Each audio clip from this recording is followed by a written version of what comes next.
You probably heard the claim that whenever there's a Democratic president in office, the economy does better, thus, the Democrats run the economy better. But that's like giving the new quarterback all the credit when he runs on the field without saying who built the plays, who called the plays, and who scored the points prior to him getting on the field. Or that's like giving credit to the new CEO in his first year for every dollar generated, every growth that company experienced, even though all of that was because of the interest rates and decisions and the financial decisions made the year prior.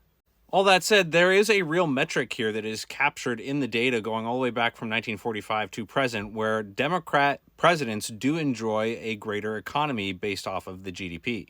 And it's called the Democratic Performance Gap because it is a real gap that can't be explained. And these two researchers tried to explain it. I have their paper here. It was titled The Presidents and the U.S. Economy, an Econometric Exploration by Blinder and Watson. And they produced this report, this research paper, in 2014.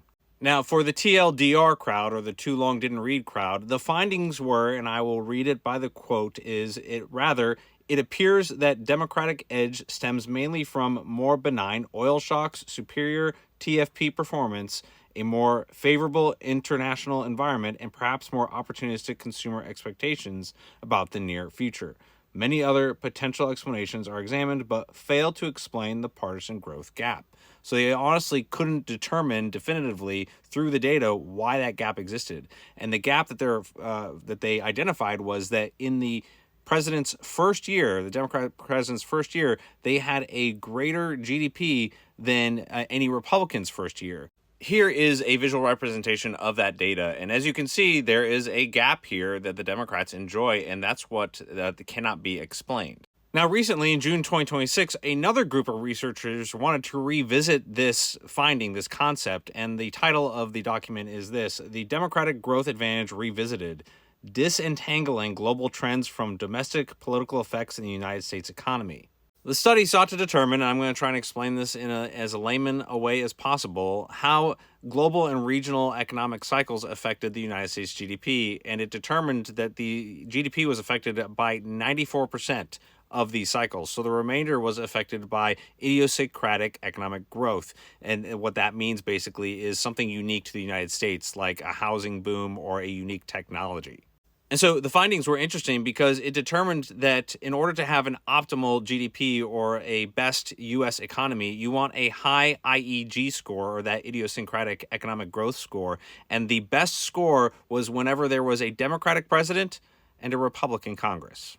And so should your takeaway be that a president should always be Democrat? No, because the Democrats of the prime example here, which was actually Clinton in the 90s, do the Democrats of today share those same values that Clinton had in the 90s? And I would argue they don't. But then should your takeaway also be that Republicans also be in charge of Congress, especially if you're going to have a Democratic president? But should they always be in charge of Congress? And the answer to that is, well, maybe. The party that you want in charge of Congress is one that's going to be fiscally responsible, or at least champion fiscally responsible ideas and maintain the power of the purse and all of the rules and regulations that form our government. It just so happens that that's almost always when a Republican is, or Republicans are in charge of Congress. Because you could flip this study around and ask the question, well, what happens when Democrats are in charge of Congress? And when you look back across that 80-year stretch, you see that Democrats control Congress the majority of the time. And then you wonder, how did we get to $40 trillion in debt? But that's for another TikTok. So again, the major takeaway here is classical liberal values leading the way, with underpinned by a solid structural shepherding and managing of the values that form our country, like entrepreneurship, strong economic growth, pro-business, pro-family, those type of things, shepherded by a charismatic leader, would be the optimal solution.